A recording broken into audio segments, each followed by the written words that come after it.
Women самонд ийм үйл хадан ч нэ би бас сонсонгүй. Бүрэлдэхүүн сайдыг энийг ч нэр төвшөлөхгүй. Төрдөө ойлтуулмаар юм. Төшөв рүү ойлтуулмаар болсоо байдаг шүү. Бид нар хамтдаа ядах ёстой болохоос биш. Бид нар хамтдаа ядагдах ёсгүй. Тэрс үтэхэд би билээ.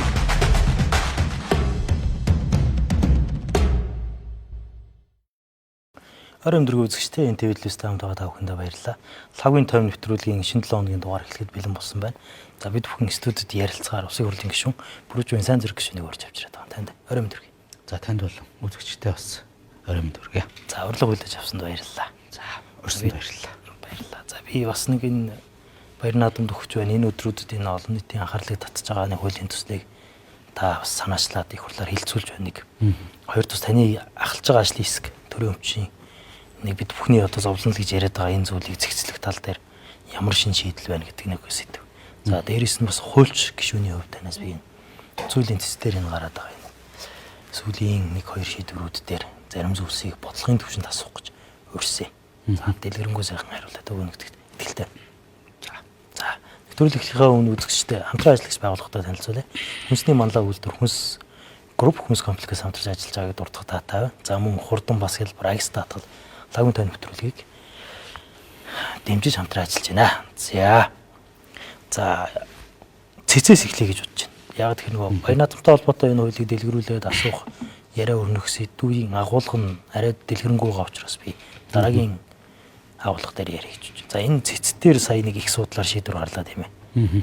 Яг хуульч гишүүний хувьд. Одоо яг энэ хуулийн төлөө за энэ хууль засаглая гэж ярьж явдаг хүмүүсийн хувьд танд энэ цэцэн их судлаар гарсан энэ зөвхөн нэг удаа дэж үхэн шүүгч томилогдно гэдэг зүйлийг улирж болох нэг боломжийг нийцлээ шүү дээ. Энэ зүйлийг ер нь юу гэж харав?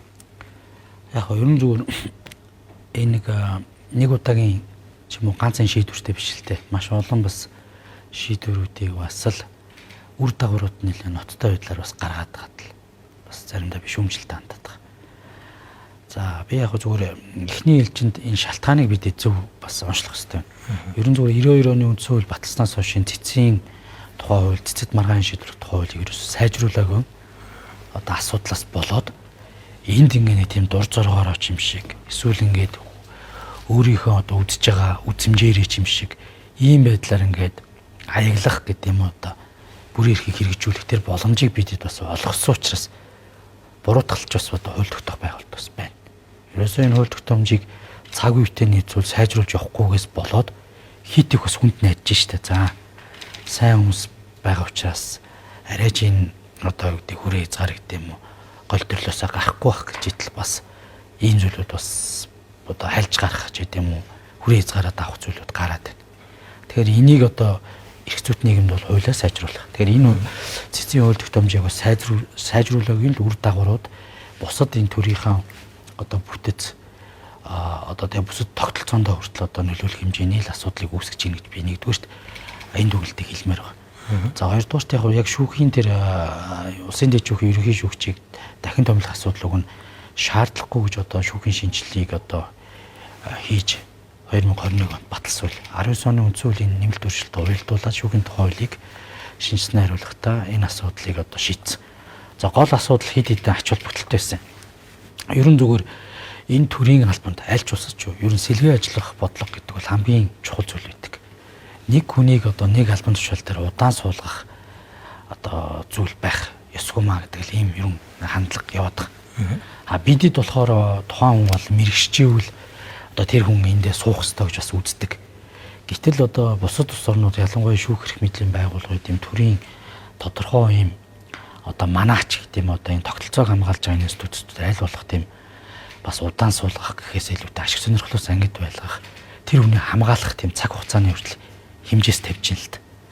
Тэгэхээр энэ зүйлүүдийг бид нар л бодож бас тэр одоо 6 жилээр нэг удаа гэдэг зүйлийг тодтож хийж үсэн. Энэ өөрийг нь бас хамгаалаад байгаа байхгүй.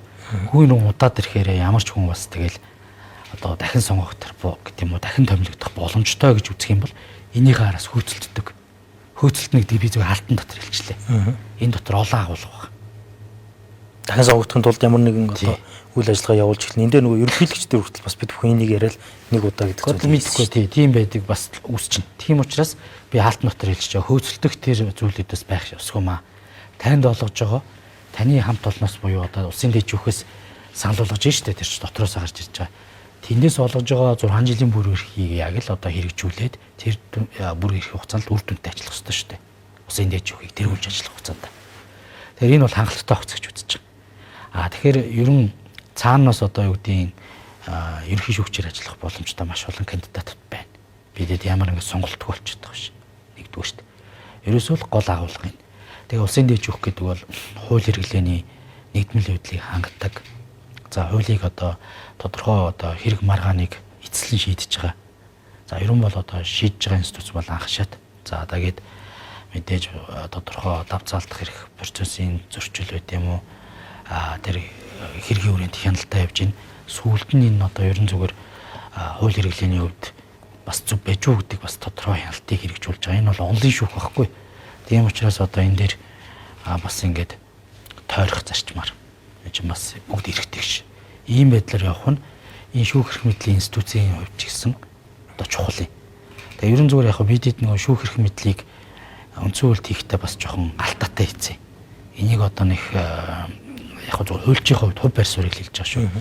Жишээ нь одоо магадгүй зүгээр цэцэг гэдэг институт бол улсын дэжүүхтэй нэг байх гэж бас буруутгах зүйл бол байхгүй. Улсын дэжүүхийн одоо нэг танхим хэлбэрээр ажиллах болцоотой. Илүү их одоо баг мэрэгжлийн хуульчийн сонгон шалгаруулалт орсон хүмүүс баймаар байгаа байхгүй. Тэгч хуульчийн сонгон шалгаруулалт ороогүй хүмүүс ч гэдэм юм. Ийм хүмүүс очичдаг. Тэгээ одоо гарч байгаа шийдвэрүүд бас их үр дагавартай. Ийм зүйлүүд байна.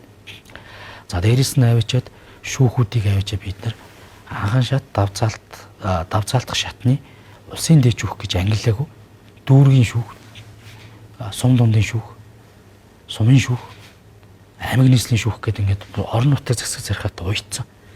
Энэ өөрөө эргээд энэ нэг юм шүүхийг нэг өмчлөөл аймгийнхаа тэнд аймгийн одоо удирдлагуудад үйлчлэх гээд байгаа юм шиг маш олон хандлагуудаас болоод энэ шүүхийн одоо бүтцийн хувьд оновчтой ажиллах тэр юм маш удаан шилжиж байна. Шилжээл нэг болоод нэг шилжээл яг эцсийн дүндээ тойргийн шүүхээр ажиллаад ирвэл тэр одоо юу гэдэг нь 2-3 аймгийн шүүхийг ажиллаад тэр нүүдлэн ажиллах болцоонд тэр олгочвол уг нь ашиг сонирхлоос хүртэл ангид байх байхгүй. Аймаг дээр чи ингээд явахаар 3-4 хүн шүүхэлтэл томилогдохоос байгаа байхгүй.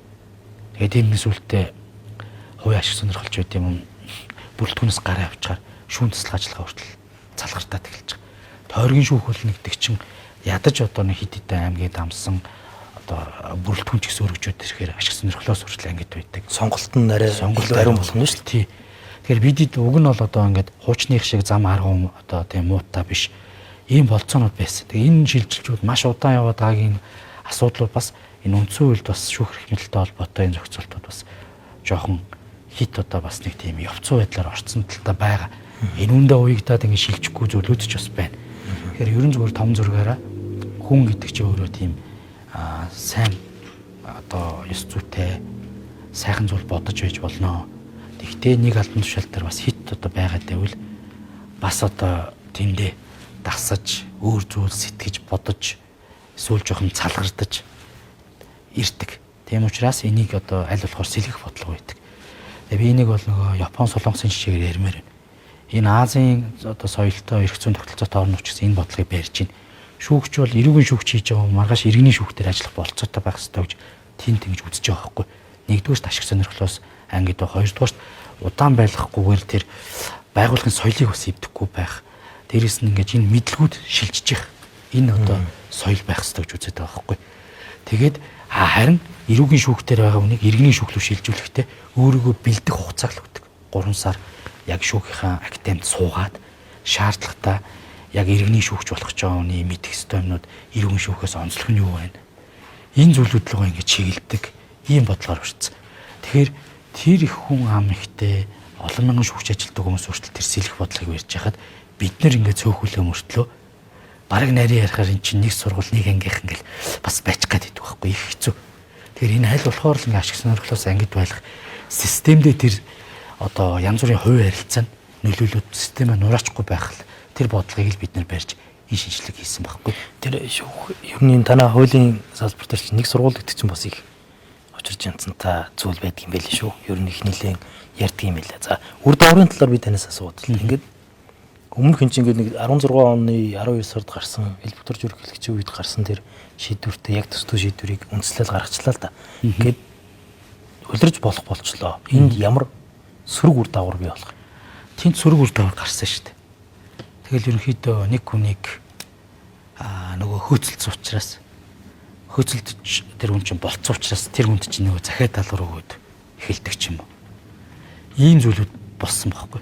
Тэгээд энээс л өрчсөн сэргийлээд 19 оны үндсүүлийн өөрчлөлтөөр шүүхийн хуулийг хийхдээ дахиад энэ алдааг бас гаргуулахгүй тулд л бидэд одоо энэ зохицуултыг хийсэн.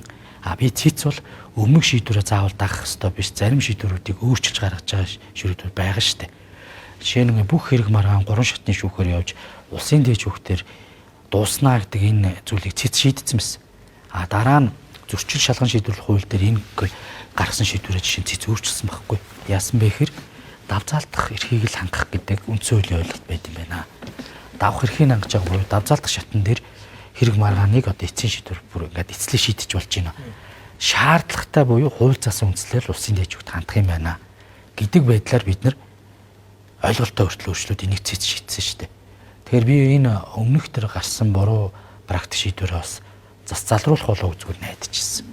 Тэгээ энэ бас нөгөө үндсүүлийн бас энэ засаглалын салаам учир түүний одоо тэмцэл хяналт за тэнд байгаа тэ дотоод харилцаануудын асуудал.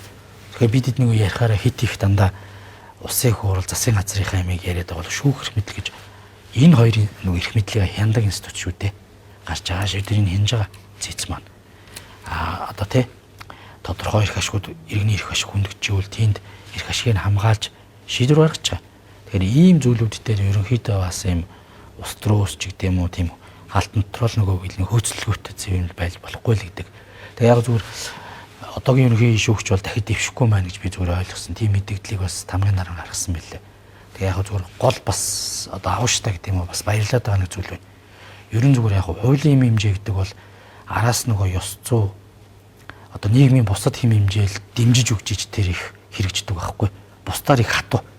Одоо юугаар болох юм бол ингээд ямар ч уян хатан биш ингээд хөдөлгөөнгүй зүйл шүү дээ. Яг л битсэн зүйл зараад явах хэрэгтэй шүү дээ. Яг энэ хуулийн хэм хэмжээ боломж байгаа ч гэсэн дахиж дэвшихгүй гэдэг соёлыг гаргана гэдэг бол хуулийнхаа хууль зүйн хэм хэмжээ эрх зүйн хэмжээнээс ч илүү бас одоо бат бөх магадгүй их төлөвшлэн ч гэсэн их гоё үр дүн авчирдаг ийм зүйл байдаг. Тэгээ би бас өөрийнхөө одоо юу гэдэг энэ хандж байгаа хандлага эдгээр тэр одоо цэцгийн шийдвэрээр дахиж нэр дэвших боломж байгаа ч гэсэн энэ дээрээ дахиж дэвшихгүй гэдэг энэ зүйлийг илэрхийлж ийм соёлыг тогтоож ийнэ гэдэг бол бас тийм баг хууль зүйн хэмжээнээс илүү зөв жишг гэж харж байгаа.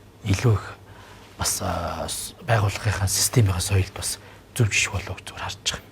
За юу болохыг хамтдаа харжлаа та тий. Одоо тэгээ цаг хугацаанд харандаа. Тэгдгээр энэ хүн өөрөө яах юм бэ гэдгийг харах юм байна. Хоёрд нэг сайн хүн нь явсан чинь муу хүн нь ирүүл яах вэ гэдэг ийм хүн үний дотор үзэл хандлага ч өөр таны ярианы ихэн дээр байсан эрх мэдэл албан тушаал очсныхоо доор сайн хүн өөрчлөгдөх юм байлаа гэдэг.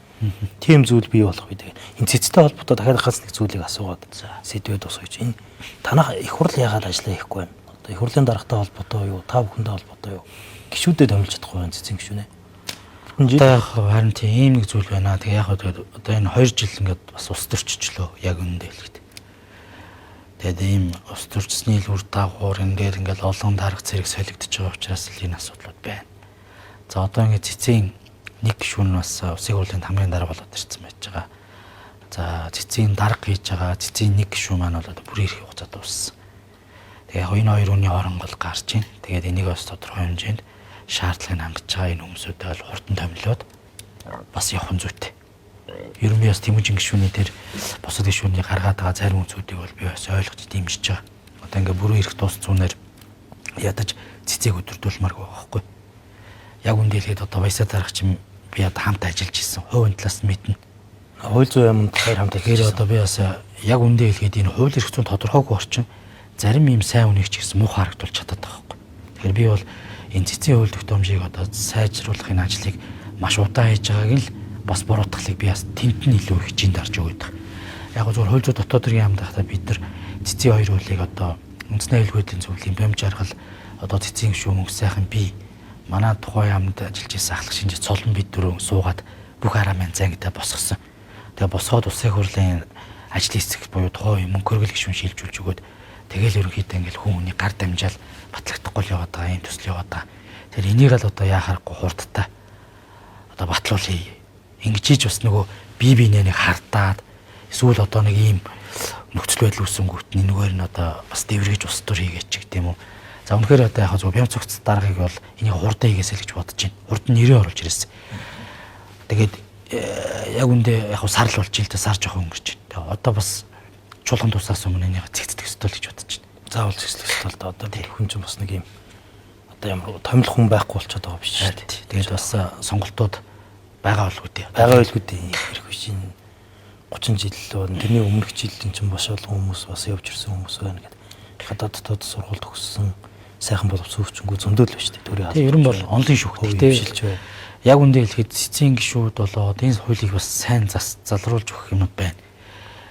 Би бол зүгээр цэцэн дээр бол одоо жишээ нь ядаж судлаачдын оронтойг жоох нэмж өгөөс гэж боддог байхгүй. Энд чин иргэд эндээс судлаачдаас нь оронтой ч юм уу цалиус харамлах ерөөс ирэхгүй.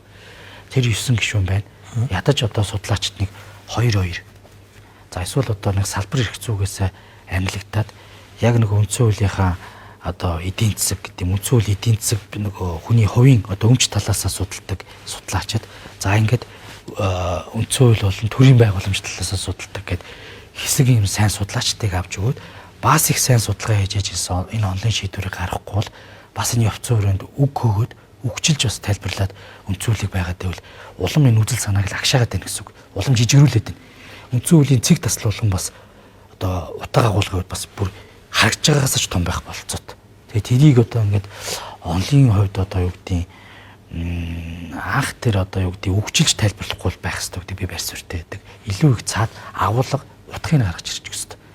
Хэрвээ ингээд үндсэн хуулийн тайлбар агшаад үгчилж тайлбарлаад энэ араас яваад бол бид нар өссөн өсөөгүй үндсэн хуультай маш олон удаа гар өрхөөс аргагүй болдог.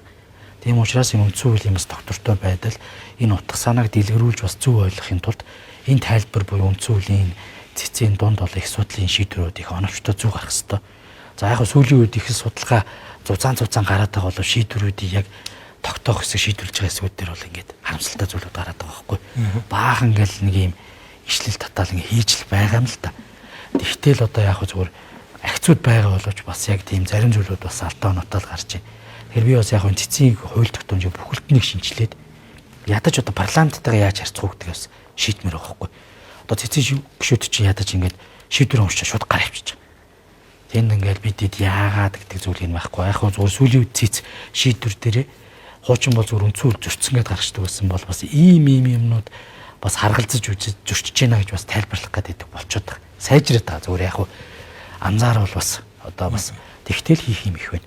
Та тэрийн одоо ингээд асуудлуудыг ярьж ш тийм ээ. Гишүүнээ дөмөлж чадахгүй байна.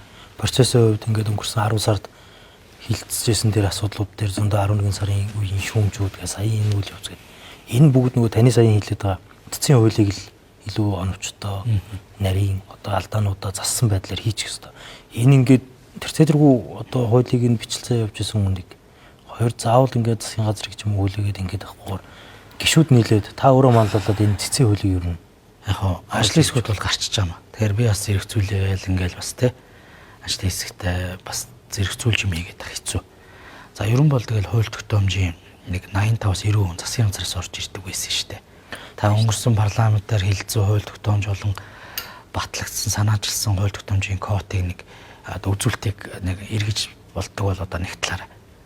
За үлдэгдэл 10-15% дээр нь Монгол Улсын ерөнхийлөгч болоод гишүүдээс л байдаг. Тийм л байсан. Тийм. Гэтэл одоо сүүлийн 2 жил бас одоо засгийн газраас бас томоохон бодлогын шийдвэрийн төрүүд бол цөөхөн л орж ирлээ. Тэгээ нэг төсөв. За нөгөө хугацаандаа болон батлагддаг эсвэл тайлгнадаг эдийн төлөвлөлтийн бичвэрнүүд гүйцэтгэх сойрхох юу. Тэгээ эсвэл яралтай гэсэн ойлголт. За тэгээ яг зүгээр шинэ парламентын үед нэг аж ахуйн гурван төслийг хөтлөглөө. Яг өөр дөрвтэй юм шийдсэн юм аалга. Тэгээд хайран бас 2 жил өнгөрчөөд байгаа байхгүй. Тийм учраас би ч бас нөгөө байнгын орондор хэлээд байгаа сүүлийн 2 жилийн нэг жоохон бүтээмжтэй өнгөрүүлье хэвлээ. Ядаж одоо энэ шинэ парламентын үед энэ төрийн байгууламжтай холбоотой за ядаж 19 оны үндсүүлд оруулсан өөрчлөлтөө нийцүүлээд засах ёстой хуулиудад өөрчлөлтөө оруулж ягж байгаа хгүй. Тэр үед тодорхой засгийн газар чиглэл өгсөн хуулиуд байна. Тэр үнэтэй зөрчилд үндсэн хуулийн өөрчлөлтөөс өмнө одоо байсан хуулиудаас агуулгаас нь өөр сая үндсэн хууль батлагдлаа шүү дээ. Тэгээд тэрийг сая үндсэн хууль сая зөрчилж үзлээ. Уг нь бол зөрчил биш. Тэрийг зүгээр нийцүүлэх арга хэмжээ авах хэрэгтэй байхгүй. Тэгэхээр бидэд бас ингээд одоо тийм шууд хэлж чинь хаанаа л одоо асуудал байна. Энийг одоо бас нэгийг тэрийг шууд дангаар нь буруутгаад байж болохгүй. Энийг дангаар нь зөвтгөхөд багтаад эсвэл нэг хамгаалтанд орж суучаад байж болохгүй. Ийм л байна. Зүгээр илэн таланг хэрэгтэй. За таны ахалж байгаа нэг ажлын хэсэг байгаа. Нэрийг одоо миний хувьд бол их анхаарал татчих. Би бүхний нөгөө нэг яриад байгаа тэр намтай холбоотой санхүүжилтийн асуудал, за энэ улс төрд ирж байгаа энэ авилгуулгын асуудал, за нөгөө эдийн засгт төрийн оролцдог асуудал гэдэг. Төрийн өмч. Төрийн өмчийн одоо асуудлыг зэгцлэх одоо хуулийг та бүхэн одоо ярьж байна. Ажлын хэсгийг нь ахалж байна. Ямар үр дүн, ямар одоо шин зүйл бий болохоор одоо энэ ажлын хэсэг ажиллаж байна. За ямар ч байсан ажлын хэсгийг би бол ахлаагүй. Бас одоо хурлын нар энэ захирамжаа үүрийн туяа гişүнийг ахалсан. Гэхдээ би яг та хурлын өдөртөө тий төрийн болон орон нутгийн өмчт компани хуулийг л бол одоо юу гэдэг одоо манлайлж тэр хуулигаа ахалж байгаа юм уу дэд ахлагч. За. Тэгээ яг хоо парламент ингээ өнгөрсөн хугацаанд өргөн барьчаад нэлээд ингээ зарцамтуу байгаад ирснийг би бас нэлээд шүүмжлэлтэй хандсан.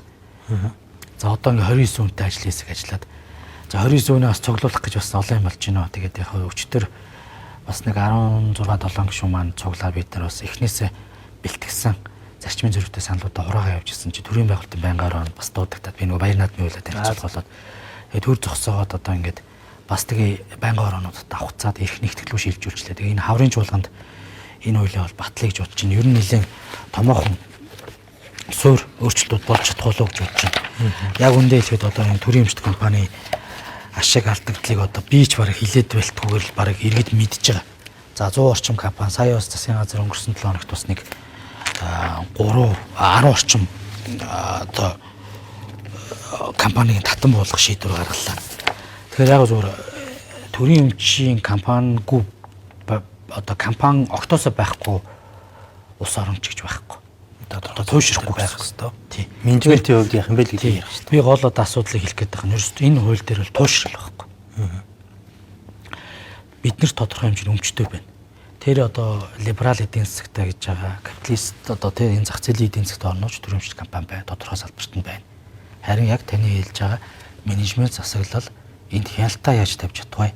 Ус төрөөс ангид байлгаж чадах уу гэдэг зүйлийг одоо шийдэх ёстой. Дээрэс нь хувийн хвшлийн орон зайлуу алдаад авахгүйгээр төр өөрөө яг бизнесийн зарчмаар ажиллаж чадах уу гэдэг дээр л одоо шун буюу одоо цэг хатах ёстой шүү дээ.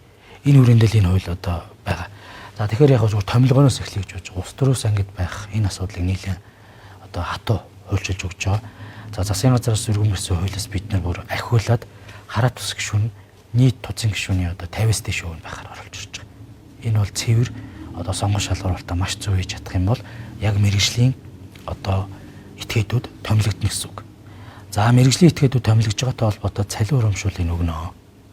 Харин энэ компанийг алдагдaltaй ажиллах юм бол эргээд яг одоо туцын гишүүн болоо үүсдэг удирдлагыг хүлээдэг компани том менежментэд байдаг хариуцлагыг хүлээлгэнэ. Хувийн хөрөнгөөр нь хүлээлгэнэ. Ийм зүйлүүдийг бид нар баталгаа болгож бас оруулж өгч байна. За яг зүгээр хүмүүс маань бас жижиг юм шиг бас анзаараад байдаг нэг зүйл байдаг. Ер нь зүгээр жишээ нь тузын гишүүд болоод гүйцэтгэх удирдлагатай хөдөлмөрийн гэр явуулчихдаг байхгүй. Контрактын гэр. Гэтэл энэ компани менежментээрээс ийм хөдөлмөрийн харилцаа үүсдэг. Энд бол тодорхой зорилт буюу даалгаврын гэр өгдөг. Бус орнуудын компани менежментээрээс л энэ харахад энгийн юм шиг жижиг мөртлөө хөдөлмөрийн харилцаа гэдэг чинь ингээл одоо баг хаалчж болохгүй нөхцөл байт. Даалгаврын гэрээг дүгнэн чи гэрээгээ биелүүлээгүй шууд цуцлаа дараагийн өнөө тавих ч гэдэг юм. Хариуцлагын асуудал буюу энэ үр дүн шаардах тэр боломжийг бид нар энэ хуулиар оруулж ирж байгаа. За тэгээд ер нь ямар одоо чиглэлээр компани байгуулж өгөх үү гэдэг маш тодорхой болгож өгнө. Төрийн өмчт компаниудаа арилжааны болон нийтийн үйлчилгээний компани гэж ангилж байгаа. За нийтийн үйлчилгээний гэдэг нь бол одоо манай би яг олон нийтэд зарим нь бас энийг харьцуул судалдаг хүмүүс бас ойлгомжтой болох үднэс PSO буюу одоо Public Service Obligation-ыг бас хариуцах. Ялангуяа тарифын зохицуулттай, хувийн хвшил сонирхдаггүй, зах зээлийн төвлөрөл ихтэй. Тэнд нөгөө зах зээл одоо бүрэлдэж үүсээгүй бас зах зээлийн тийм худалдаа авалт багтаа учраас хувийн хвшил тэнд бизнесийг сонирхолгүй салбарууд дээр жишээ нь төр компани байгуулж тэр нийтлэг үйлчлэгийг хүргэхээс өөр аргагүй. Жишээ нь хогны байт юм уу те. Сум орон нутгууд бас ийм үйлчлэгнүүд байгаа байхгүй. За тэгээ энэ хуулийн бас одоо гол амин сүнс бол төсвийн бодлоготойгоо компанийг яаж одоо үр ашигтай ажиллуулж уялдуулах вэ гэдэг асуудал. Одоо нэг улс төрийн шийдвэр гаргаад төмөр замыг санхүүжүүл, нэг улс төрийн шийдвэр гаргаад одоо сургууль цэцэрлэгийн нойлуудыг одоо шийдчих гэм мөнгө өгчөж байгаа. Тэгэхээр энэ хийж байгаа бүтээн байгуулалтыг буруу гэж байгаа юм биш. Гэхдээ энийг хийх арга зам нь улсын хурлаа шийдвэр гаргаж шийдэх хэрэгтэй байхгүй, төсвөө санхүүжүүлэх хэрэгтэй.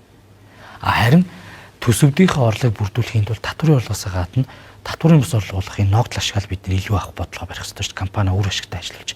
Тэр компаниудад тэр KPI-ыг баталж өгөөд за чи энэ жилийн үед бол ийм ногдол ашиг усын төсөв төлөвлөрөл шүү гэдэг тэр одоо тооцоо судалгааг хийж компани бүрээр тавьж энийг усын төсвөөр баталдаг болно. Ингээд ногдол ашигын зарчмаараа орж ирсэн мөнгөөр нь тэр нийгмийн гэдэг юм уу цалин тэтгэврээ нэмэх, багш эмчнэрийнхээ цалин ахмадуудын тэтгэврийг нэмэх шаардлагатай бүтээн байгуулалтаа хийдэг.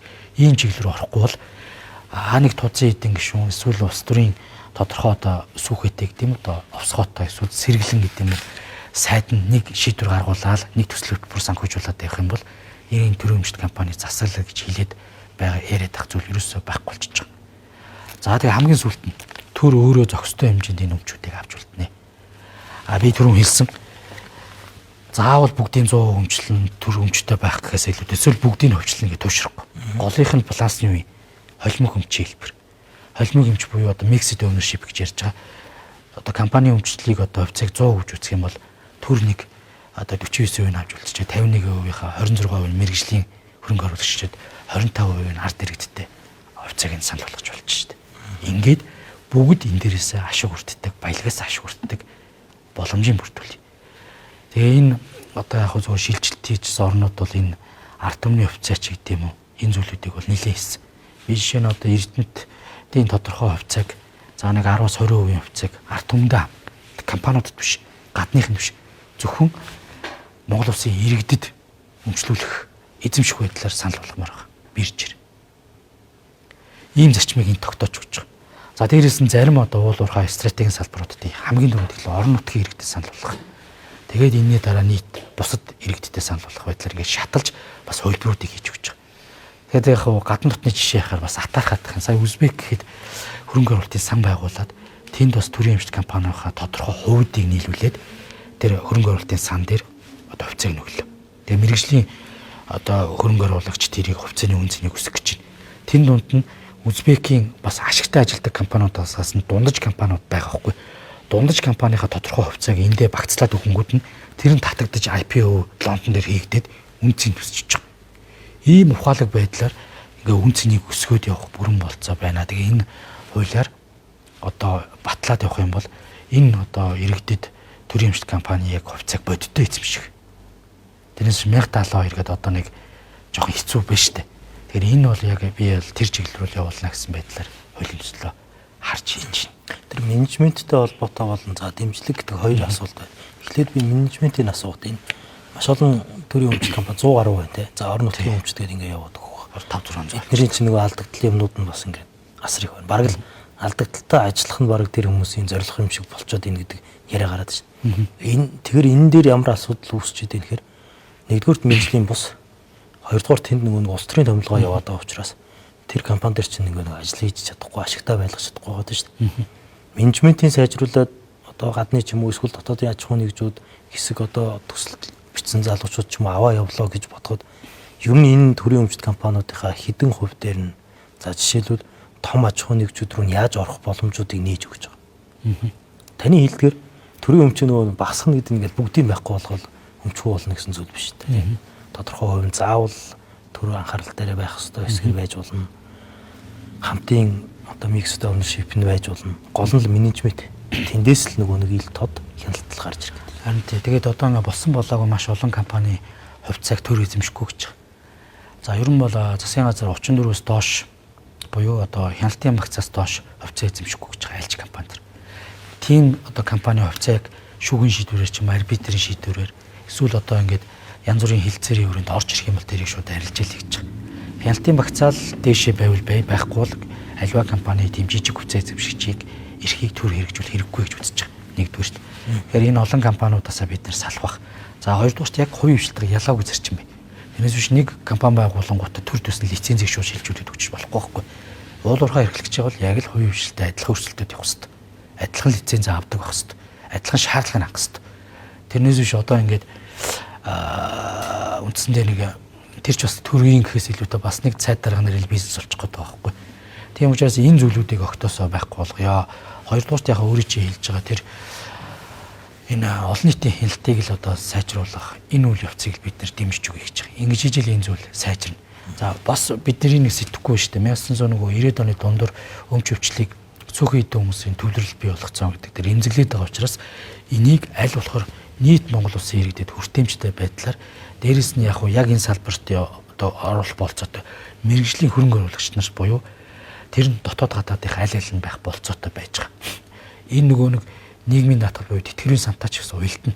Тэтгэврийн сан яаж арвижуулж менежментийг сайжруулах гэх юм бол зарим одоо төрийн өмчийн ашигтай компани хувьцааг худалдаж авах замаараа тэр одоо мөнгө арвижих болцоог бүрдүүлж өгөх бас бүрэн боломж байна. Тэгэхээр энэ одоо юу гэдэг нь даатгалын сан, хөрөнгө оруулалтын сан, одоо дээрээс нь баялагын сан бас энэний олон нийтээр худалдаж одоо олон нийтийн болгож байгаа компани хувьцааг худалдаж авах боломж энэ дээрээс бас нэгдэнэ. Үнэхээр бид нар чаддаг багаар нь өдөртүүлээд үндэ хэлгээд одоо ингээд 100% шууд хувьцааг нь гаргаж болдоггүй. Альва компаниг ингээд ерөөхдөө нэг шаталж гаргадаг. За 10% ч юм уу гаргаад мэрэгжлийн хөрөнгө оруулагчдыг татж оруулах ч юм уу ингэж гаргаад хувьцааны үнцнийг өсгөөд дараагийн одоо 15% ч юм уу ийм байдлаар ингээд компани үнцнийг өсгөө явах. Энэ чиглэл рүү л одоо бид нар мэдээж энэ өмч өвчлийн бодлогыг явуулна. Тэрнээс биш одоо ингээд бүгдийг 100% өмчлөл нэг хэсэг олигарх гэдэг юм эсвэл мөнгөтэй хүмүүсүүдийн гарч хилжүүлэх гэдэг байгаа зүйл ерөөсөө энэ хууль дээр байхгүй. Аль болохоор бидэд бас иргэдэд тэргүй хэлжинд тоталж авах боломжийг бас олгоё гэж байгаа. Яагаад иргэд эрчим хүчний компаниудынхаа хувьцааг эзэмшээд ингэ байж болохгүй. Уул уурхай компаниудын хувьцааг эзэмшээд байж болохгүй гэж. Энэ зүйлүүдийг бас одоо энэгээр шийдэх ёстой л гэж бид нар харж байгаа. Тэгээд яг зүгээр одоо ингэ 1072 хувьцааны асуудал байж засгийн газаасаа шийдэх гэж явж байна. За би бол зүгээр 1072 хувьцааг асуудлыг бол даваа эрх хувьцаа болгоо иргэдэд өгчөөсөө гэж боддог. Өөрөөр хэлэх юм бол одоо энэ чинь энгийн хувьцаа байхгүй. Энгийн хувьцаа мөртлөө бид нар жижиг хувьцаа эзэмшдэг учраас хувьцаа эзэмшдэг хуралд оролцож чаддгүй, шийдвэрт нөлөөлж чаддгүй байхгүй. За энийг яг Кастижон компаниар удирдуулах дээр зохицуултыг оруулж яж болно. Тэгтэл бас хэцүү. Тийм учраас даваа эрх хувьцаа өгöd оныхоо ихэнд Монгол улсын нийт төрсэн хүүхэд нас урсан иргэдийнхаа бүртгэлийг дахиж нэг тулгаад яг байгаа иргэд дээрээ дахиад даваа эрхийн хувьцаагаа өгчдөг жилийнхээ ногдлох одоо тодорхой ашгууд даваа эрхийн хувьцаагаар очдог, дансанд нь ордог. Ийм байдлаар ингэж явах болцоотой гэж би зүгээр харж байгаа. Гих зэрэгээрээ одоо энэ төрийн эмчт компани реформыг нэлээд энэ хариуцлагын асуудал байгаа. Яг энийг яриул нэлээд детальчж ярьж болно. Бас ингэ том сэдв байгаа. Тэгээд яг зүгээр ингэж энийг аль болохоор бас нэлээд одоо хэсгийн төвшөнд явж байгаа. Тэгээд дахиад хэлцүүлгийн шатанд батлагдахын наан тэрдэргүй ингэж анхаарлын төв рүү орж ирнэ л дээ. Тэр үед дахиад боломжтой бол деталь зүйлүүдийг бас хэлж байх. Би танаас одоо нэг асууж байгаа юм. Ер нь ингээд энэ хуулийн сайдууд, за дээрэс нь энэ ерөнхий сайдууд гарч ирэхээр л бүгдээрээ л энэ төрийн өмчийг зэгцэлнэ гэж ярьдаг л дээ. Энэ ангийн нөгөө нэг юм гоё үгийг нэг ус төрчид муухай болохлоо гэдээ иргэд ярьж штэ. Яг тэр шиг. Тэгэхээр одоо таныг ингээд энэ хуулийг одоо батлуулаад явхад одоо танаа одоо ажлын хэсэг энэ дээр яваад за засгийн газар их хурл ингээд явах юм хэр их боломж байгаа юм. Их хурлын дарга нь дэмжиж байгаа юм уу? Засгийн газар дэмжиж байгаа юм уу? Дэмжиж байгаа. Энэ дээр бол ихтгэл өмчлийн хувьд бол 100% байна. Монгол Ардын намын удирдлагууд одоо мөрийн хөтөлбөртөө энийг үе үе тусгаж ирсэн. Улс төрийн өсөлт зөргийг бол одоо оюутны ерөнхий сайдын үеэс ч гаргаад за ингээд шинэ парламент бүрдээ бутсан энийг одоо учрал дарга хэрэглэх газрын дараа гэж дахиж өргөн барьсан. Цаанаа шитрийн засгийн газар гэдэг үг шүү дээ. За ингээд ерөнхий сайдын хувьд бол би бас тодорхой энэ асуудлуудаар танилцуулсан, дэмжиж байгаа. Улсын хурлын дарга одоо дэмжиж байгаа. Бүр энэ хоёрын бол жишээ надад шаардаж байгаа. Хурдан энэ ажил хэсгийг хуралдуулж нэг талд нь гаргаад шийдэт гэж. Тэр энэ хүмүүсүүдийн хүсэл зориг, улс төрийн хүсэл зориг бол нэлээд байгаа. Одоо хүсэх шийднүүд бүр шаардж байгаа. Тэгээ бид нар гişүүд бас одоо яаралтай ажиллаа хийлгдгээд л би урайлал ампандаг явж байгаа. За гişүүд маань ч гэсэн идэвхтэй оролцож байгаа. Нам аргалцахгүй. Энэ дээр бол одоо нам 29 хүний бүрэлдэхүүнтэй маш том ажил хийсэг. Энэ улсын хурлын төвшөнд 29 хүнтэй ажил хийсэг баг цөөхөндөө үндсэн хуулийн өөрчлөлт хэмжээнд л байсан. За баяр наадмын хуулиараас бүгд оролцдог учраас 25 гарч ирсэн удаа байгаа миний мэдхийн. Тэгэхээр энэ их том ач холбогдол руу явж байгаа шүү гэдэг зүйл хэлээ. Тэгээд яг энэ дээр нэг зүйл үүдээ. Аливаа одоо үндсэн хуулийг шинээр батлах бол үндсэн хуулийн реформыг хийхдээ яг энэтэй холбоотой дагж гарах хуулиудыг зэрэгцүүлж боловсруулж тавьдیں۔ Бид энийг дандаа дутуу хийдэг засгийн газар чиглэлүүд одоо хүртэл тэдгээр нь батлагдахгүй явж байгаа нэг багхгүй. Тэгээд энэ посткоммунист орнуудын энэ үндсэн хуулийн буюу арчлалуу шилжсэн энэ моментыг харахаар шинэ үндсэн хуулийг батлахдаа дандаа газрын хууль, өмчийн хуулиа зэрэгцүүл тавиад баг өмнө нь батлаад тэг үндсэн хуулийг араас нь ч юм уу зэрэгцүүлж баталсан байдаг. Бид энийг хийгээгүй. Тэгээ энэ зах зээл гэдэг юм энэ арчлалын өмч цэвэр өмчийн ярилцах байхгүй. Өмчтөрөө тулгуурлаж байгаа энэ нийгэм. Энд нэг олон өмчийн ярилцаа хүлээн зөвшөөрөх энийг одоо зөв зохицуулах харилцаа шүү дээ. Хувийн өмчийг бид дээдлэх ёстой, хүлээн зөвшөөрөх ёстой, хамгаалах ёстой. Энэ төрийн өмч байж болно. Энэ шашны өмч байж болно. Энэ бүх зүйлүүдийг зөв зохицуулах энэ харилцаанууд явж идэг. Тэгээ бид яг 92 онд үндсэн хууль батлахтаа ч энэ асуудлыг бас дотуул ойлгосон байна. Тэгээ одоо ингээд бараг 30 хэдэн жил ярьж байна л да. 2019 оны үндсэн хуулийн өөрчлөлтийн дараа ч одоо нэлээд хэдэн хуульд өөрчлөлт оруулах одоо үндсэн хууль өөрчлөх гэж байгаа учраас шинжлэх юмнууд гарч ирсэн шүү дээ. Миний жилийн өмнө яг тэр хэдэн хувьтай явж байгаа юм бэ гэд судлаачаас асууж байхад 30 хувьтай явж ийн л гэж хэлээ. Тэгэхээр одоо сая бол өнгөрсөн 2 жилийн улс төржилт бол их хурлаар ямар хууль орсон бэлээ гэхээр одоо нэлээд хэцүү байна. Сая ерөнхийлөгчийн хууль дээр тэр 4 жил 6 жил гэдэг чинь ч гэсэн яг энэс л үүдсэн. Тий. Тэр одоо үндсэн хуулийн зөрчлөхөөс илүү зүгээр нийцүүлэх арга хэмжээг их хурл ажиллаа хийгээгүй л гэсэн үг. Их хурл засгийн газар ажиллаа. Том зургаар төр ажиллаа хийгээгүй л гэж одоо ойлгох хэрэгтэй. За баяр наадмын хууль. За одоо нэвтрүүлгийн маань 3 дахь чухал сэдв болчиход. Тэр нь бас хүмүүс нэлээд анхаарч байгаа шүү байна. За энэнд бас хэд хэдэн давхар басны хууль орж ирсэн байгаа юм байна. Таны хуулиас гадна. За энэ хоёр хуулийг чинь бас ингээд нэг хүмүүс ингээд үзэгчд маань ингээд холиод байх шиг байна. Зарим зүйлийг бас ялгаж салахгүй байх шиг байна. За сайн зэрэг гишүүний өргөн барьсан энэ баяр наадмын хууль өөрчлөлт оруулах хуулийн яг үндсэн концепц. Тэгээ би бас юм цаасаа барьж ярив тий. Би одоо бас жоох юм мартаад ойрдоос нэг юмудаас хольцуулж яриад байдаг энэ талтай болчиход байна. Ерөн зүгээр Амгаланбаатар нарын 43 гишүүнийх гэж би сонссон. Тий. За тэр бол нэлээд гадаад улсад зохион байгуулсан наадам мэтэр дээр аймаг сумын цол олгох. За арай баяр наадмыг ч гэсэн концепц энэ арай өөрөөр харж байгаа зүйлүүд байх шиг үлээ. 3 жил тутамд. За би бол тэр зүйлүүд дээр бол одоо тайлбар өгөх илүү зөх. Миний хувьд бол одоо бас ерөнхийдөө баяр наадмын хуулийн 9-1 дээр 10 жил тутам 1024 бүх харилцуулах заалтай. Энэ 10 жил тутам гэдэг нь бас цолны үнэлэмжийг бууруулахгүй байх бодлоос бид нар бас хийж өгсөн ийм зохицуулталтай. Тэгээд ардын хувьсгалын юм болоод их Монгол улсын тэгш давхцсан тохиолдолд 1024 барилдуулах ийм хуультай байгаа. Гэтэл энэ жилийн үед бас одоо 820 их Монгол улс байгуулагдсан 820 жилийн болж байгаа маа. Бид эдийн нөгөө 1024 бүх барилдуулах нэг том шалгуур үзүүлэлт нь их Монгол улс нөгөөх нь ардын хувьсгалын байдаг. Энийний нэг буюу 820 жилийн гээд бас энэ түүхийн давтсан дах энэ их Монгол улсын гүйцэтгсэн үүрэг оролцоо гэдэг зүйл бас маш өндөр байдаг. Энэ бол бидний бахархал байхгүй. Тэгээ би яг зүгээр бас бид эдийг бас энийг өөрсдөө бас тодруулж одоо ач холбогдол өгөхтэй маа гэж үзэж байгаа. Юу гэхээр зарим бас Төв Азийн орнууд буюу Станы орнууд жишээ нь одоо их Монгол улсын тухайн юм бас нөлөөнд байсан улс орнууд чинь энэ зөчийн улсын байгуулагдсны хойч гэдэг юм уу энэ ойнуудыг бас их өргөн дэлгэр тэмдэглэж байна. Тэгээ бид өөрөө бас энэ түүхий эзэн байж энийгээ ингээд шууд бас жоохон ач холбогдол гэдэг юм уу нэг тийм өнгө цандж болохгүй л гэдэг үднээс нэгдүгürt миний одоо энэ хуулийг боловсруулж өргөн барих гэж байгаа явдал ерөөсөө энэ. Тэгээд энэ түүхийн гэдэг бол бид нэр өчигдрөө мэдчихэж бас өнөөдөртөө амьдарч маргаашаа харна штэ. Тэгэхээр хэн байсан бэ? Монгол улс гэж юу юм бэ? Ямар агуу үндэстэн байсан бэ гэдэг зүйлийг л одоо бид үеийн үед мартаж болохгүй хүүхдүүдтэй бас дурсан сануулж явах хэрэгтэй. Хоёрдугаарт яг зүгээр монголчуудын бас нэг сайхан одоо өв уламжлал ондоошилж бол наадам байдаг. Наадмыгаа бараг бүтэн жил тойрж ярьдаг. Тэгээ энэ их Монгол улсын ойгоо бас өргөн дэлгүүрээр ягаад нэг аврагтаа наадан гэдэг бол байнгын дурсагдаж явдаг. Энэ ойгч гэсэн бас ингэ чимээд өгнө гэсэн үг. Ийм л дагуулгаар бид нар одоо энэ хуулийн төслийг санаачилсан. За хуулийн маань гол агуулга 1024 бүхий барилдах шийдвэрийг Монгол улсын төрийн тэргуун үндэсний эм нэгдлийн илэрхийлэгч бас гаргая. Энэ бол одоо ингээд түүхэнд гаргаж болно гэж байгаа шүү дээ. Зарлиг буулгах байдлаар шийдэж байгаа. Энэ өөрөө ингээд бас нэг төрийн аль биесны бичиг баримт үлдэх гээд байгаа байхгүй. Энд чинь ингээд альва зүйл дээр үйл явдал фактаас гадна яг тухайн цаг үе дээр энэ дээр ач холбогдол өгч ирсэн мó энийг ингэж бас төвлөж харагдуулжсэн бичиг баримтууд л үлддэг.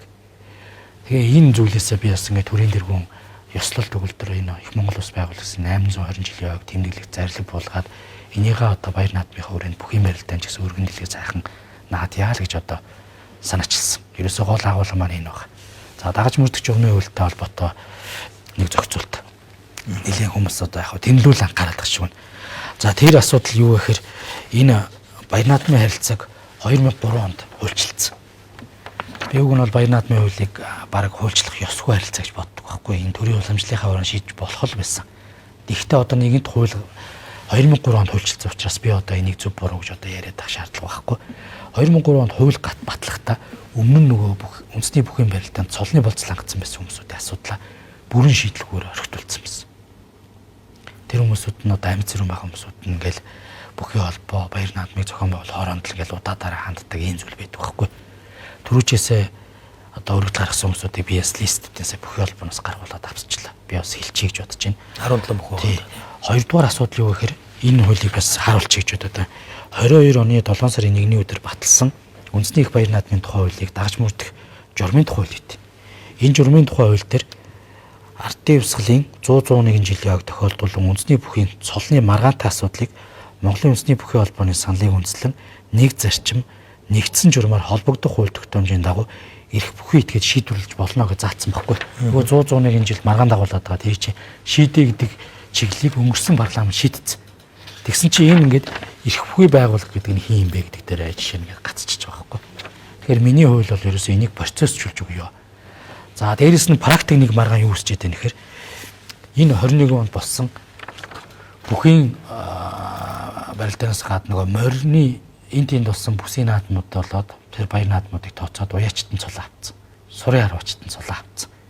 Аймаг сумын түвшинд барилдсан бүх барилдаанууд нь цулаа аваад тухайн шатны засаг даргууд нь захирамж гаргаад бүхий холбоонд хариулсан. Тэгэхээр бүхий холбоо энэ асуудлыг одоо ингээд нэг талдаа мухар шийдэхгүй болохоор тэнд одоо авсан аймаг сумын цолтой бүх бүгжүүдийн цолыг хүчингү болох уу?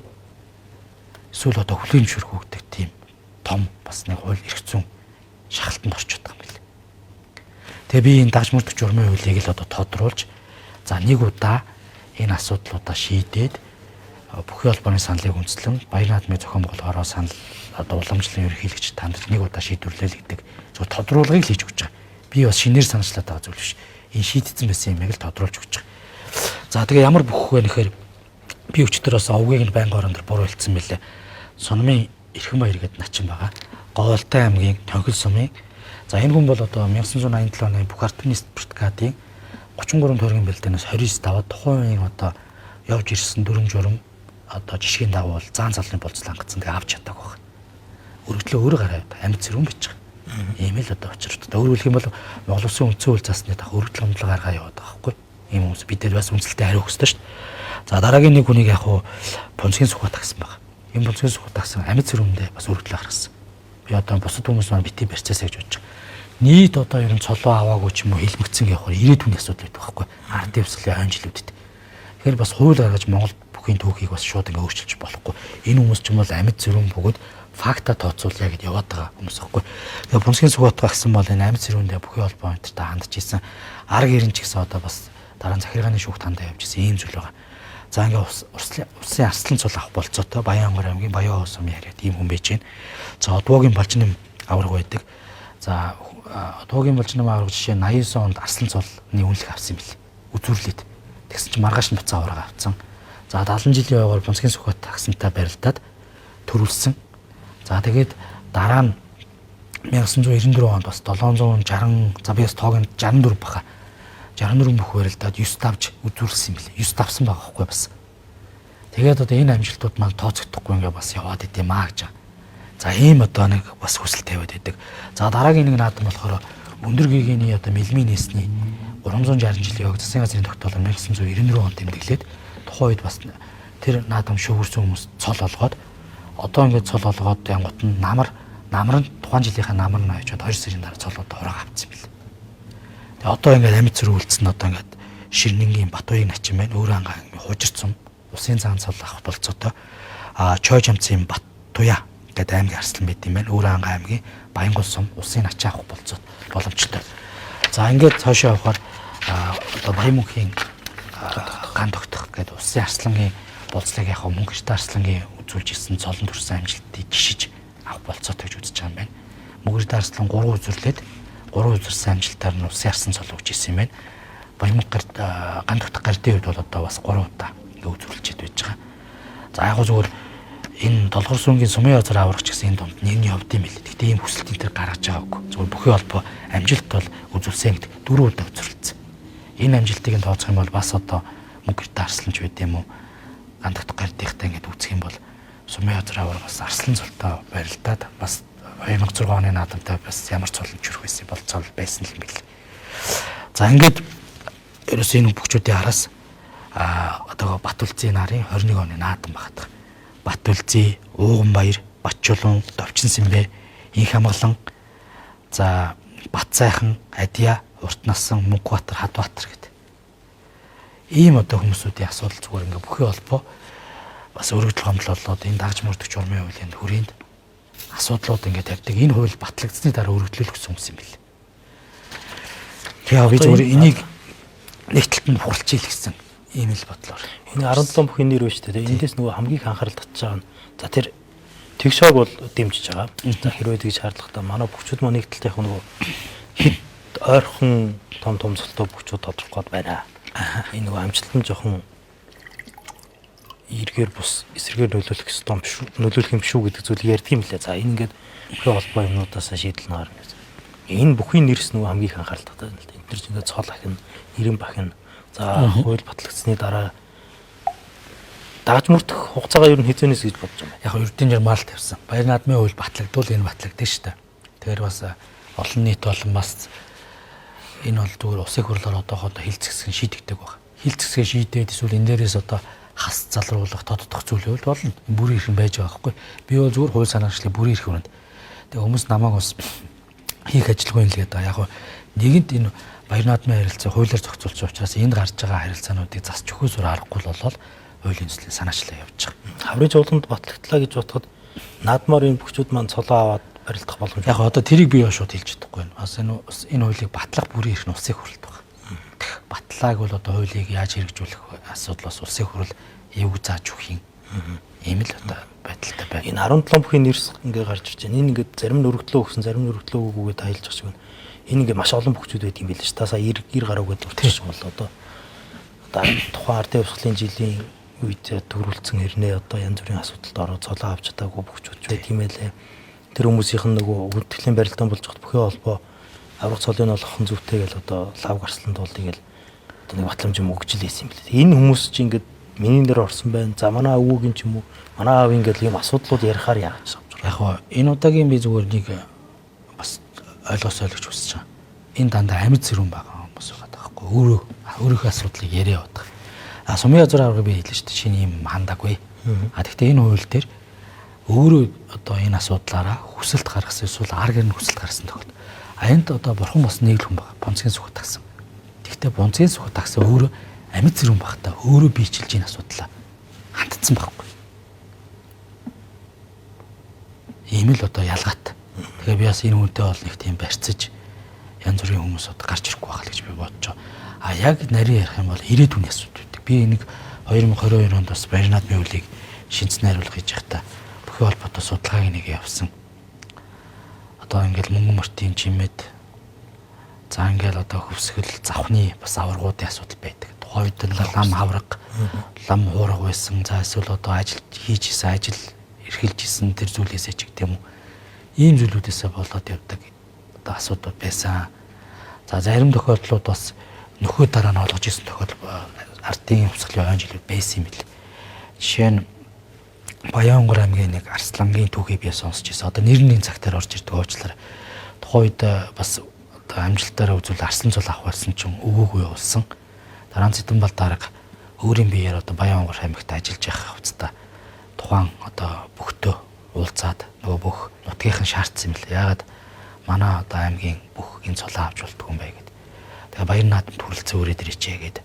Баяр наадмын өдрөөр нь тухайн одоо Арслан болж ирсэн хүн маань хүрэлцэн ирээд 2 или 3 даваад унсан юм билээ. Тэгэхэд нь цолын ингээд амжилтыг нь одоо тооцоод ингээд цолыг нь Цэдэнбал дарга өгөөд ингээд одоо үнэлэх тэмдгийн зүүж өгөөд ингээд явуулж исэн тохиолдлооч байдаг. Тухайн юм бас ингээд бас одоо үүсчихсэн дэг журам янз бүрийн харилцаа би одоо бас бүхэл зүйлүүд бас тийм үзэл суртал янз янзынаас болол ингээд болчтой л байсан юм бил. Тэгэхээр ийм одоо жишээ практикуд бол байсан. Тэгээ яг зүгээр түүх уламжлалт талаасаа бас Монгол төрийн наадам бити тасалтаасаа гэдэг л энэ агуулга байгаа. За түүхийн явцыг хараад байхад нэг удаа нэг наадам тасалж исэн байлаа. Гамин зэрэг бас хүрээнд орж ирээд 19-20 онд бас тоогийн оны хандуурч байл бас үзэгч нар уучлаарай бас тэр үед л одоо 1 жил наадам тасарч исэн. Монгол улс бол нэг тийм дайн байлдаа эсвэл нэг харийнхантай тэмцэлдэх үедээ л төрийн наадмаа хойшлуулж исэн болохоос биш. Ийм байдлаар бас хойшлуулж аваагүй юм байлаа. Сая бол яг зүгээр ковид гэдэг цар тахлын үед явсан. Тэгээ ийм үднээс л асуудал танжаа. Хоёрдугаарт яг би нөгөө 22 онд дагч мөрдөж өмнө хуулийг л хэрэгжихүүц болох гээд л энэ хуулийг зөв тодруулж хууль санаа ажлын үед л одоо шийдэж өгч байгаа байхгүй. Тэрнээс биш энэ дэр бүр ингэ хэлсэн байхгүй. Өмнөхүүдийн ч хилээгүй л дээ. Тэгээ 100-101 жилгээ 21 оны наадмыг л онцгойл анхаарсан. Би тэгэхэд бол яг гişүүн биш байсан. Энд ч одоо 20-24 оны парламент шийдсэн асуудал байхгүй. Ийм юм байна л да. Одоо ингээд наадам болохоор ингээд манайх ингээд маргаад тэргүй нэг улс төрийн ч юм уу ингээд бүх зүйл дээр ингээд маргадаг ийм нэг болцсон байгаа цаг үе дээр уг нь цагаан сар наадам гэдэг чинь бид бүхний хувьд дарахлаа шүү дээ. Юм санаа нэ чи Монгол хүн гэж ярьдаг. Энд дээр ингээд нэг маргааны сэдв ингээд нэг бол топон гарч ирдэг, нэг бол цолны маргаан гарч ирдэг, нэг бол ингээд морин дээр асуудал үүснэ. Дахиад ингээд би бол энэ 17 он нэрийг таныг ингээд амьд сэрүүн байгаа. За амьд сэрүүн байхдаа өргөдлөө өгчсэн нэг хүний талаар ярьж. Бусад бөхчүүчсэн тэр хүмүүсийн ар гэр бол дахиад гомдлол дахиад энэ дээр маргаан битгэлцээ үүсэхгүй. Ягаад гэвэл гişүнэ. Амжилт чинь бичгтэл үлдсэн амжилт шүү дээ. Сайн зэрэг гэдэг хүн энэ хуулийг бичээгүй шүү дээ. Ягаад гэвэл энэ хүн чинь одоо байхгүй шүү гэж хэлж болохгүй шүү дээ. Яг гоо бичээд батлуулсан хууль бол тэр хүний хийцэн зүйл байхгүй. Тэгэхээр ингээд нэг юм 17 гэдгээр нь хийчихээр яг гоо ийм юм бид ингээ бүхэд хайртаа бөхөө тойрж их ярьдаг учраас ач холбогдолгүй. Нөхөж болгож ирсэн тохиол сур дээрч байж байгаа. Тэгэхээр яг гоо нэгд 2003 онд хуульчилсан байхгүй лаа. Хуульчлаагүй байсан бол одоо тэр уламжлаараа одоо бүхий холбооны өгдөг ч байсан юм ингээ явж болох байсан. Хуульчлаад Монгол Улсын төрийн тэргүү өгдөг болсон. Тэгээ ингээд цолоо би тэр амжилт маань байгаад байна. Би амьд хэрүүн байна шүү дээ. Зарим бүр ингээд үнэлэх тэмдэгэ зүгээд явж исэн хүмүүс байхгүй. Тэгээд үзэл суртлын ч гэдэг юм уу ийм хүмүүсгүй авцсан. Тэр амжилтаа одоо ч гэсэн бас магадгүй тэр хүмүүс чинь тэр зохимжилтаа үзүүлээ тэмдэгэ зүгээд. Энтнийх одоо яг зүгээр Бат үлзээгээс 21 оны наадам дээр байгаагаас бусдууд нь бол одоо эд барилж байгаа хүмүүс байхгүй. Зүгээр яг үндэ хэлэхэд бас л тухайн үеийн юмаг бас шийдвэл яач гэл байнга л явж идэх хүмүүс байхгүй. Энэ бол үндсэндээ бас хуульчлагдсан хуулийг шийдэхдээ буюу өмнөх төр харилцааг дутуу зохицуулж орхисны л одоо асуудлыг одоо энэ цаг үе шийдэх гэдэг нь гэсэн. Хоёрдугаарт яг зүгээр наадам болохоор ингэж гаргаж ирээд байгаа даа ч биш. Яг зүгээр энэ хуулийг боловсруулах процесс явсаар байгаа л хууль тогтоомжийн хуулиар явбал энэ үедээ л таарч байгаа. Тийм би нөгөө наадам болохоор гаргаж ирлээ гэж байгаа шүү. Наадам болохоор маргаа үсээд байна. Бүтэн тэр ингээд ир гараа хүмүүсийн ч маш олон гомдлын саналууд байхад таны ярьж байгаа ингээд шийдчихээр дахиад маргаа үсчих ч юм уу. За манай лодоо самбуу хөшийн үеч ярьж байгаа үнцэг ч юм уу бас зөвлөдөө нэг талдаа нэг үнцэг. Гэхдээ энэ асуудал ингээ үе үед наадмаа тагаж ингээд явах ёстой юу эсвэл нэг удаа ингээд цэг тавиад хууль эрх зүйн орчныг шийдж болох юм одоо шийдээд ингээд мухарлах уу гэдэг л асуудал. Адуу бас муу ялгаа байхгүй. Одоо ингээд өчтөр ярихад хэмжилт хийж байгаа хүмүүсүүд тэр нөө байна. За уралдаж орж ирэхдээ дахиад хэмжих ёстой. Тэр хэмжилтийг хийхдээ өөр хүмүүс хэмжих ёстой. Хиний морь одоо аль уян дээр бас гайгүй хурд байна. Тэрийг бол үнцэнтэй барьж авч үлдээд байна. Тэгэд Баяр наадмын үйлийг агт байр нарийн судлаад ихээр хийн л бас адууга сайжруулж чадсан л наадж исэн юм бэл. 1950 оноос хойш энэ морин тойруулга за манай тухайн удирдлагуудад энэ тэндээс бэлгэн дэрж исэн адуу за хойноос авчирсан тодорхой хэмжээний адууч гэдэг юм уу энэ суурлал энэ тойруулгын л одоо релиз гэдэг юм уу газарч одоо хамгийн доод жишээ шүү. ингээл одоо бас л дээгүүр тавьж исэн юм л юм бэл. За Сүхбаатар угшаал буюу тэр өвгөн ноён Пүрвжаа гэдэг хүний одоо өсгөж үйлчилсэн цүрэг бол бас л дунд нь тимээшиг англи азраг томсог азраг явж идэг бас л одоо тийм одоо угшилтаа одоо байсан гэдэг зүгээр морь судлаачид надад түүхийг ярьдаг өөртөө ч ярьд юм бэл. Тэгээ үсэн үсээгүй ингэж хурдл одоо хийж байгаа штэ. Тэгээ нэг хэсэг одоо мөнгөтэй хүмүүсүүд нь жоохон хийчээд адуугаа сайжруулж чадаагүй хүмүүсүүд нь жишээ нь хөрхөө жигдэл Монгол адуур явуулаа. Тэгээ энэ сумын наадмыг тойрч хийсэд ингээ бодлуулдаг ч юм уу ингээ зөндөл юмнууд байна. Тэгээ нөгөө мөн хөрхий суманд байгаа залуучууд нь морь мал уяхаас сонирхолгүй болдог ч юм уу ингээ халгадаг зүйлүүд нэг хэсэг байлаа. Тэгтэл одоо яг анзаараад тахаар бас одоо адуугаа сайжруулаагүй аймаг сум ирүүлдэггүй юм бэл. Би ч одоо бас хүүхд байхдаа бас л хойно хариуллал хурдны морь унаал авааны наадмад явж исэн. Нөгөө мөн ээжийнхэн төлөө ах トゥ нартай ярьлаа. Одоо та чи адууга ямарх байдалтай. Миний ч бас нэг 5 6 юм байд. Яаж яах гэсэн бас л зүүн зүгээс тэр ховдод ачаад авчиж тийм ээ шүү дээ. Тэгэл бас сайжруулсан л байна.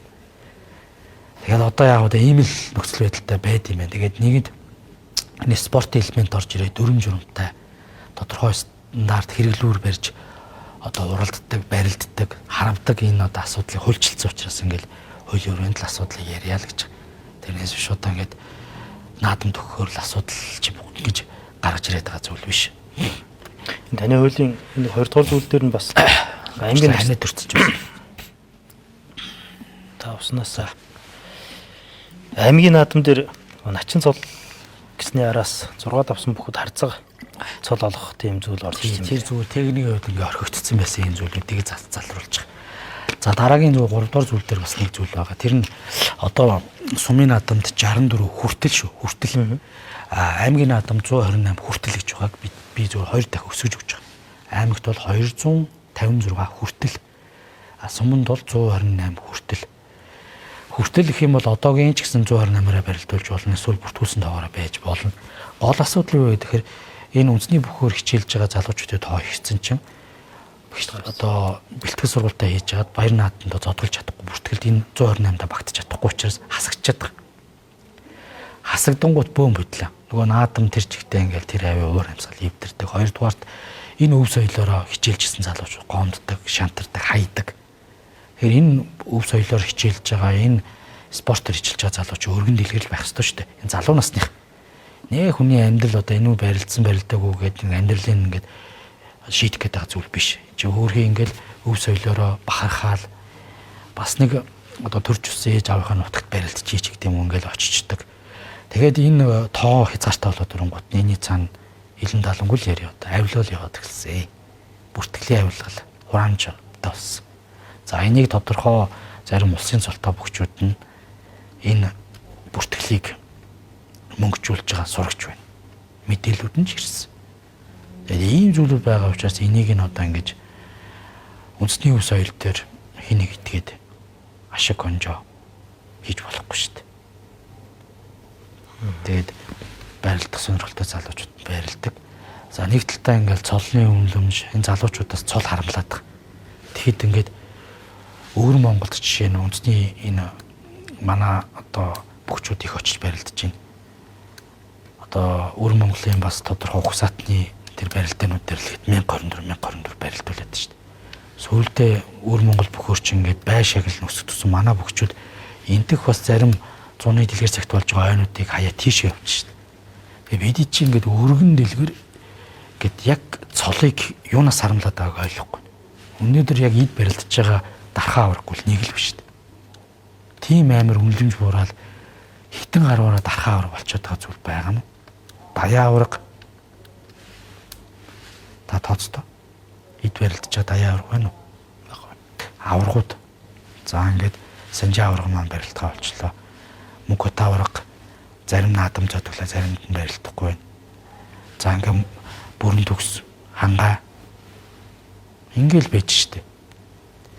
Тэгээ энэ цолны үнэмжийг бууруулсан ч юм уу хавтгаар болгож чинь гэхэд бас нэг талаа бас ингээ шуугаад бас байж болохгүй.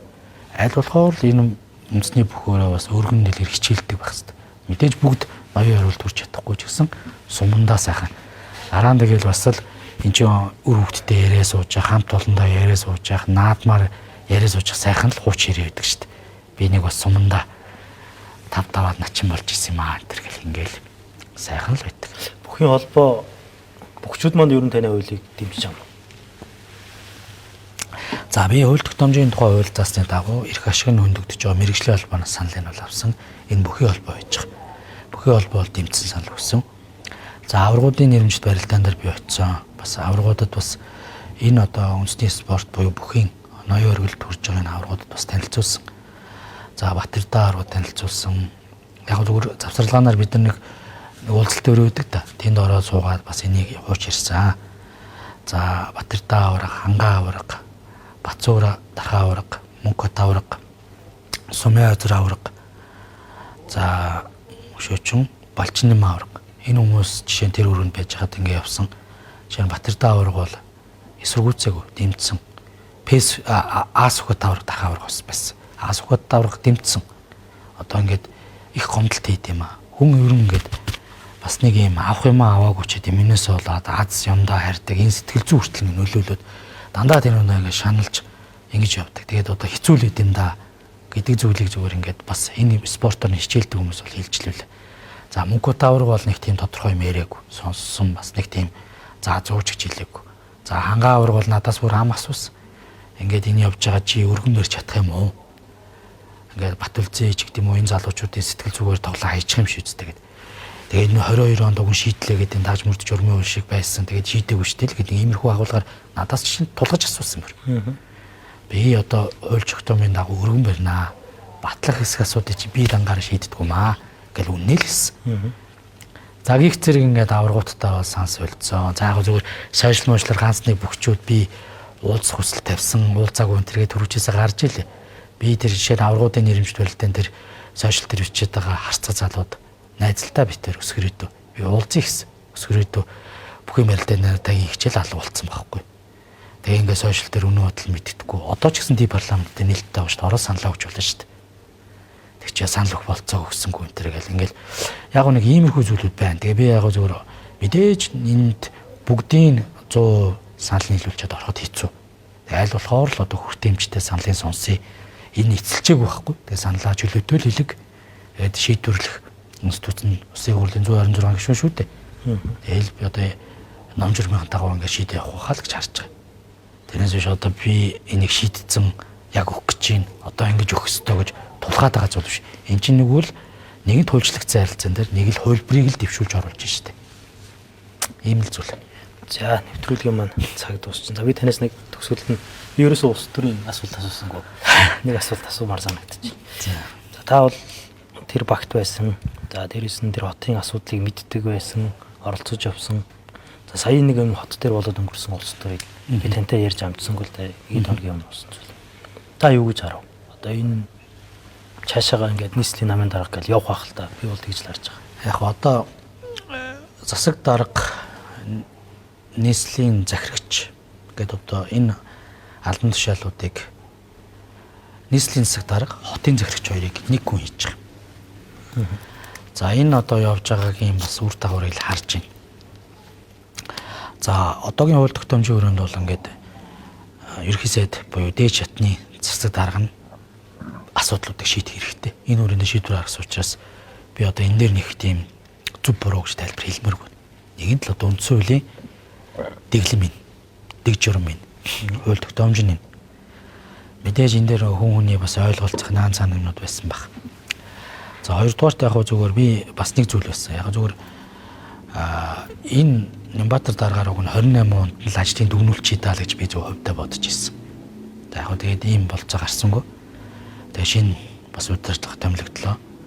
Мэдээж одоо энэ зүйлүүдийг нийслэлчүүдийн л төлөө хийж байгаа ажлуудаа бас эренблээ тэгээ шийдэд гарна үстэй л гэж би бодож байгаа. А би бол одоо зөвхөн нийслэлчүүдэд ч юм уу одоо ер нь альч шатны сонгуульд нэг тийм лоозн дэвшүүлээд ингэж чинь гэж яриад нэмэргүй дандаа бодит бүтээн байгуулалтыг бодит асуудлыг шийдчихэж л орно. Тэгээ энэ асуудлуудыг шийдээсэй л гэж хүсэж байгаа. За нийслэлчүүдийн энэ хийж исэн юм уу явж байгаа энэ арга барил чи ерөөсөө эрх мэдлийг задлаа гэдэг л бодлого байсан шүү дээ. Нямбатар дарга битээр ирээл за нийслэлийн хуулиуд буюу за тухайн үед бас Сумын газар даргын үед нийслэл Улаанбаатар хотын эрхцэн байдлын хуулийг батлахад би боловсруулахад би оролцож ирсэн. За боловсруулах суурийг тавьсан Ган Зориг багш бямж аргал доктор гэдээ байж хахад би оролцоо. За бас энийг ингэж болохгүй юм санаа оноо гэдээ бас нэлээд одоо зүйлүүдийн өөрчлөлт хамтдаа баталцаад зарим зүйлүүд нь үлдсэн байхгүй юу. За би тэр асуудлуудаа гүйцээгээд Улаанбаатар хотын спондыг хямдаар босгох, олон улсын бонд босгох эрхийг олж авах. За дээрээс нь газар чөлөөлтийн хууль ч гэдэг юм уу энэ бүх зүйлүүдийг хийсэн. Энийг одоо зүгээр нэг хүн зориулж хийгээгүй байхгүй. Энэ хуулийг нийслэлчүүдийн асуудлыг шийдэе л гэж хийсэн. Тэгэхээр энэ хууль тогтоомжийн хүрээнд бол ажиллаад үр дүнгээ гаргаасаа нийслэлчүүдэд энэ утаа төвжрэл энэ одоо стресс бухимдлыг тарьж байгаа зүйлүүдийг багч болон шийдэж үр дүн гаргаж яваасаа л гэж одоо хүсэж байгаа. Тэгээ яг уу ийм л байна.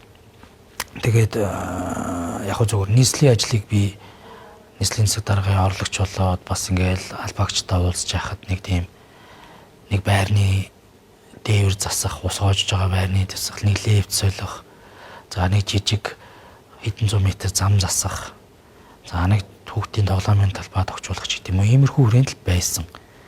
Бидэд бол ажлыг бол нэлээд далаацтай гарч ирсэн. Угаасаа энэ суурьаар нь шийдэхгүй болохгүй байна. Аргалж явах болцоогүй. Үннээ л хэлсэн шүү дээ. Угаасаа бүх юм тулцсан байна. Эрчим хүчгүй болцсон байна. Олгох газар дууссан. Энэ газруудыг бид нар буцааж худалдаж авч та нарт хэрэгтэй ногоон байгуулж барина. Энэ өмчүүдийг алдагдсан өмчүүдийг бид нар буцааж аваад дахиад өндөр байшин барихгүй. Энийг авч зогсоол болгоё, ногоон байгууламж болгоё гэж урьдчааганаас шийдсэн. Би ч одоо 10-аад хүнтэй чинь газрын нэг одоо намагч нэг авгаас шиг юм чагуунт шиг юм гээл хэлчихсэн. Би ч одоо тэгэл үд тарсаар хагаал сургууль цэцэрлэгийн олон газруудыг буцааж явсан. Бас энэ ажлыг гардал хийгээл явсан. За бонд тусах ихний ажлыг хийсэн. Дотоодын бонд тусгаа 500 тэрбумын бонд тусгаа 350-ын бөөрөлж үтийн станцад өгж 2-дугаар одоо блокийн ажлыг эхлүүлж исэн Нямбатар дараа бид зөрөгтэй шийдсэн. Яг үндэ хэлээ бидэрт итгэхгүй л байсан л та. За 150 тэрбумаар нь зам 50 тэрбумаар нь газар доорох энэ туулны коллектор буюу энэ цэвэрлэх байгууламж ашиглалтанд ороод бохир нь очихгүй болсон шүү дээ. Очих бохир байхгүй. Яг та шумын барихгүй. Энэ бүх ажлыг чинь л одоо хийж энэ явж байгаа хөрөнгө оруулалт хийжсэн шүү дээ. Тэгээд иймэрхүү л байсан. Яг үндэ хэлэхэд. Тэгээ энэ ажлуудыг хийгээд явсан. За замын 150 жишээ төлөө дууссан байлээ. 350 тэрбумын бөөрөлжүүдийн бом графикийн дагуу төлөө явж байгаа. Тэр хувийн хвшил төлөө явж байгаа шүү дээ. Бидэд энэ одоо юу гэдгийг бөөрөлжүүдийн станц 150-аараа зогсох биш. Хурдан дараагийн 150-нд ороосоо.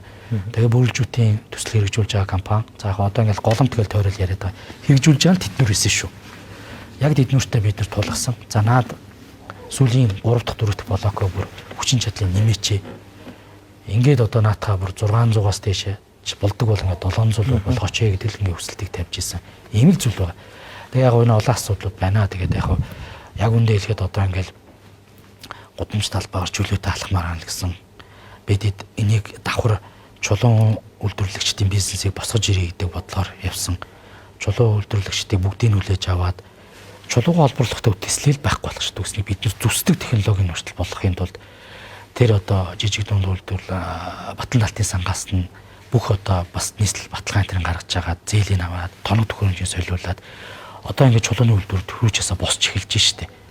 Тэгээ ингээд буталж гаргахаар үйлдвэрлэлийн зорилтоор маш бага гардаг. Зүсэж гаргахаар илүү их гардаг. Тэгээ ингээд явгууны замыг хүртэл чулуугаар хийх нь зөв юм байна.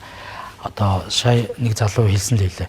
Бараг энэ асфальтаар явгууны зам тавьчихаж. Яг тавихад амархан. Тэгэхээр энэ нөгөө халаад ирэхээр 100 метрт бол хүүхдэд буюу их хортой байдаг. Нөгөө одоо хүнд металл ууршчихдаг байхгүй. Гих зэрэг. Тэгэл аль болохоор бүх зүйлийг байгалийн одоо зүйлээс нь чулуу бол ингээд байгалийн одоо нарыг шингээж авд юм байна. Усыг шүүрүүлээд доошо хөрслөө оруулд юм байна. Гих зэрэг ингээд юмнууд стандартыг өөрчлөх явсан. Яг тэгвэл цаг хугацаа мэдээж энд орно шүү дээ. Бид нар ямар нэг юм нэг зүргээс авах, ганц зүргээс авах гэж байгаа биш. Тийм зүйлүүд байсан. Яг түрүүчээсээ үр дүн гаргаа явсан. Тэгээ би яал Нямбатар даргаыг бол боломжийн ажилласан гэж бодож байгаа. Тэгээ нийслэлийн ажил дээр бас энэ одоо өөрчлөгдөх олон зүйлүүдийн бас суурийг эхлэхийг тавьчлаа л гэж бодож байгаа. Тэгээ энийг одоо бас шин дарга бүрүүдэг дарга өргөлөөдөд явах бах. Яг нь бүрүүдэг даргын хувьд бол бас 4 жил төлөөлөгчөөр ажилласан. Бас нэг тийм шинтэхгүй болов гэж бодоод байгаа байхгүй. Би танаас нэг асуусан улс төрийн асуусан. За яг та хэд тэгээ намраас дахиад асуудлууд нь явах юм байгаа шүү дээ. За урилга хүлээж авсан дээр баярлалаа. За баярлалаа. За энэ баяр наадмын хууль дээр тэр түрүүний миний асуугаад байгаа тэр өнцөг гişүнээ нөгөө юу биш шүү. Энэ нэг 17 хүнийг ингээд бид нар хожиж гоод ин гэдэг өнцгөрөө биш. Ингээд дахиад л гомдолтой энд өгөөд исэн хэрнээ бид нарт өгөөгүй юм бэ гэдгийг юм үлдчихвээ. Бид хүн чинь нэг наадмаа нэг юм хэл амгүй те.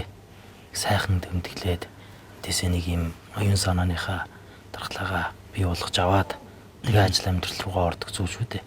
Тэгэхээр тийм зүйл маань айтайхан сайхан боловсоо л гэсэндээ сая энэ төр санаануудыг асууж байгаа. За тэр төрийн өмчтэй холбоотой асуудлууд нь бас амжилт хүсье.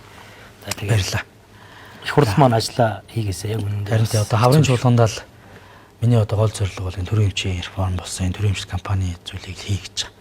Энийг дагснаа зовлон. За энийг яриул одоо бүр далаа шил юм аа л да. Одоо улс төрийн томилгоо гэдээ би нэг тодтогч ярьсангүй. Одоо бүр ярьсараа хүмүүс ч бүр сонсохын ч хүсэлгүй болцсон байл. Одоо шийдээч л гэж байгаа байхгүй. Шийдэх шийдэл нь энэ байна. Намын дарга ерөнхий сайд дэмжиж байна. Хурлын дарга дэмжиж байна. Манай ажлын хэсгийн гишүүд дандаа одоо шинэ залуу гишүүдүүд бас хамттай байна. Туршлагатай гишүүд ч байна. Бүгд дэмжиж байна. Мэдээж одоо зарим зүйлүүдээр олон ургач байдлууд гарч байгаа. За энэ байдлууд дээр дундын хөлбөр туушрахгүй дундын хөлбөрөд олоод асуудлуудыг бас ингээд нэг цэгцлэхийн төлөө явнаа л гэж одоо бодож байгаа. За баярлалаа. За баярлалаа. За баярлалаа үзэгчтэй. Лагын тав нэвтрүүлгийн дөрөв өндөрлж байна.